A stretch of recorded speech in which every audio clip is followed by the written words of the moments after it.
બંને નોખા નોખા થાય એટલે સંસાર ઉપાદાન કારણ છે, નિમિત્ત કારણ પ્રભુ બને છે. પરમાત્માનું કાર્ય શું? પરમાત્માનું કામ શું? વિશ્વની ઉત્પત્તિ, સ્થિતિ અને લય. અંગ્રેજીમાં એને શું કહેવામાં આવે? God. G for generator, O for destroyer, operator, અને D for destroyer.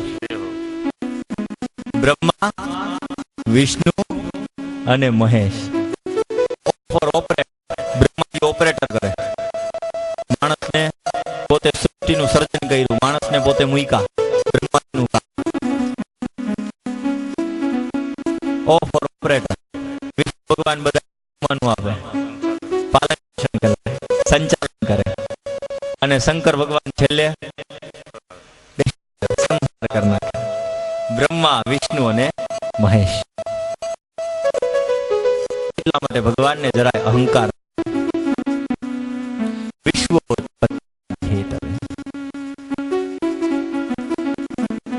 તાપત વિનાશાય. આદિ ભૌતિક, આદિ દૈવિક અને આધ્યાત્મિક ખાલી નમસ્કાર કરવાથી પ્રભુ આપણા ત્રણેય તાપને દૂર કરે છે. શરીરના રોગના કારણે પેદા થયેલ દુઃખ હોય વ્યાધિ કહેવામાં આવે. આદિ, વ્યાધિ અને ઉપાધિ. માણસના ત્રણ પ્રકારના દુઃખ હોય. આદિ કોને કહે? કે માણસ આગળ નથી અને એને દુઃખ છે, તો એ આદિ. ઘરમાં ટીવી નથી અને સિરિયલ આવે છે, રજવાડા જોવા જાવી પડે છે, આદિ. નથી અને તમે કહો છો, પણ ઘરે સંતાન છે પણ સંતાન કીધા જેવા નથી, આદિ. આદિ, વ્યાધિ અને ઉપાધિ બધું ભગવાન સમર્પિત કરી દેવું જોઈએ. મન એટલા માટે સચ્ચિદાનંદ. એટલા માટે તો હનુમાન ચાલીસાની તુમ જન રામ કો પાવે જન્મ કે દુઃખ બિસરા.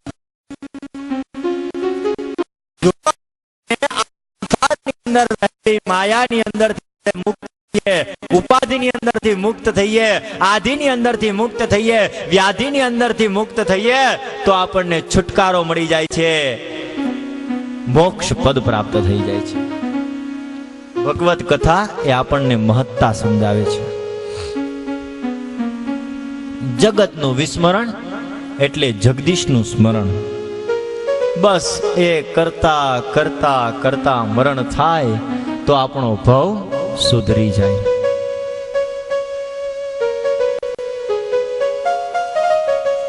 શ્રી કૃષ્ણાય વયમ નમઃ. વયમ એટલે આપણે બધા સામૂહિક નમસ્કાર કરીએ છીએ. આમ પ્રારંભની અંદર કાકાની વહુ હોય તો એને કાકી કહેવાય, મામાની વહુ હોય તો એને મામી કહેવાય. ગુજરાતી ભાષા બહુ સમૃદ્ધ ભાષા છે. ગુજરાતી ભાષા બહુ સમૃદ્ધ ભાષા. એની અંદર અલગ અલગ વસ્તુ સૂચવવામાં આવે. આને કાકા કહેવાય, આને કાકી કહેવાય, આને મામા કહેવાય, આને મામી કહેવાય, આને માસા કહેવાય અને આને માસી કહેવાય. પણ અંગ્રેજી શબ્દમાં અંકલ અને આંટી, પછી ભલે કાકા હોય, મામા હોય કે માસા હોય, બધા જ માટે એક જ શબ્દ.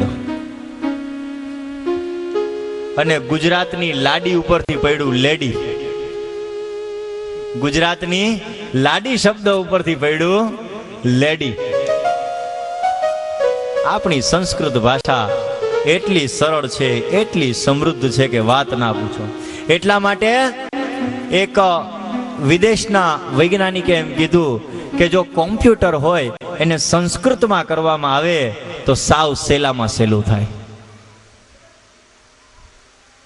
બહુ સુંદર સર્વ ભાષાની જનની હોય ને તો એ સંસ્કૃત ભાષા.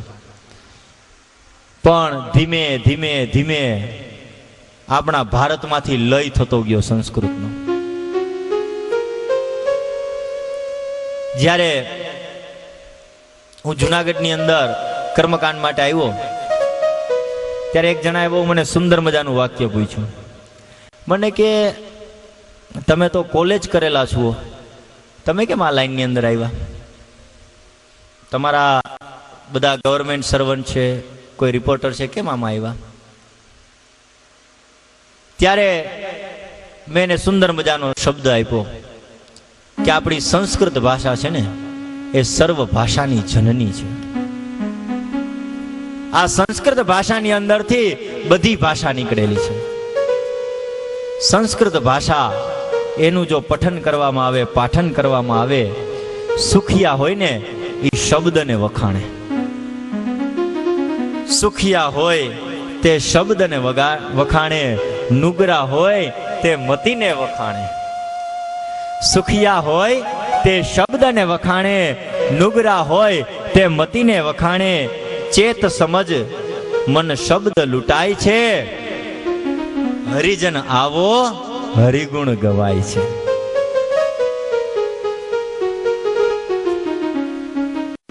સુખી માણસ હોય શબ્દને વખાણે. તમે જેમ જેમ મોટા માણસોની પાર્ટીમાં જાઓ ને એમ એકબીજાના વખાણ કરવામાં આમ હમાય જ નહીં હો. રાજકારણીઓને મત જોતા હોય ને તો આવીને એવા વખાણ કરે વાત ના પૂછો. સુખિયા હોય શબ્દને વખાણે અને નુગરા હોય એ નરની મતીને વખાણે. મતા મતી તાણે ભાઈ.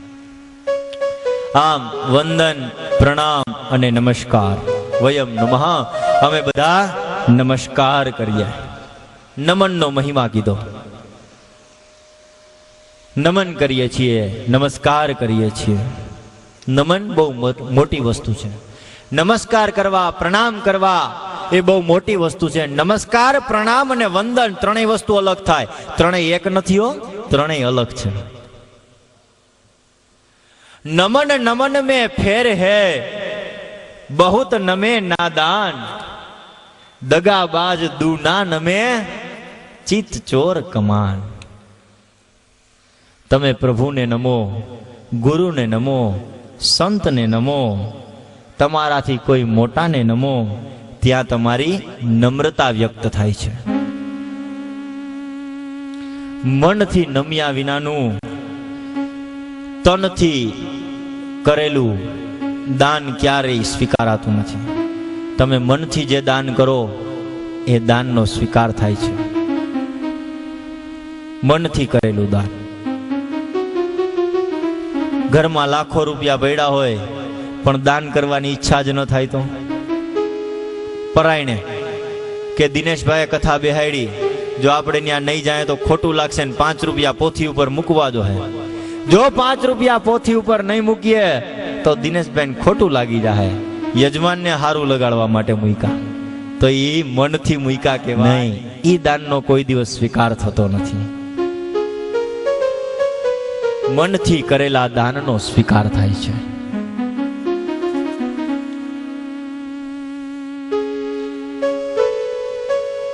આમ શ્રીમદ ભાગવતની કથા એની અંદર પ્રથમ શ્લોકની અંદર કીધું કે અમે બધા હે પ્રભુ તમને નમસ્કાર કરીએ છીએ.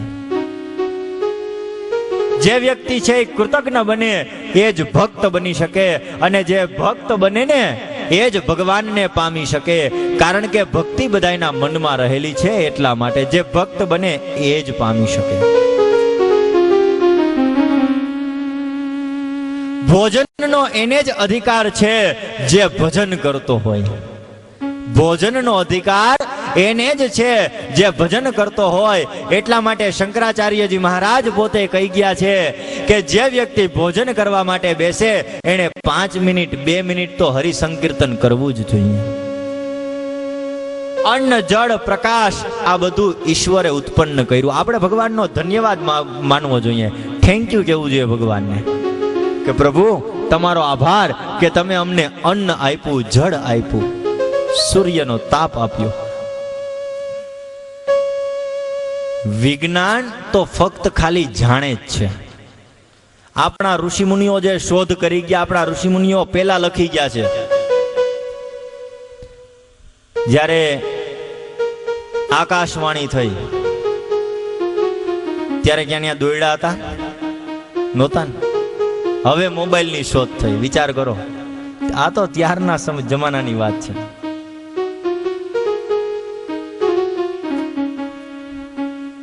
જ્યારે રાજા રામચંદ્ર ભગવાન પોતે સીતાજીને લઈ અને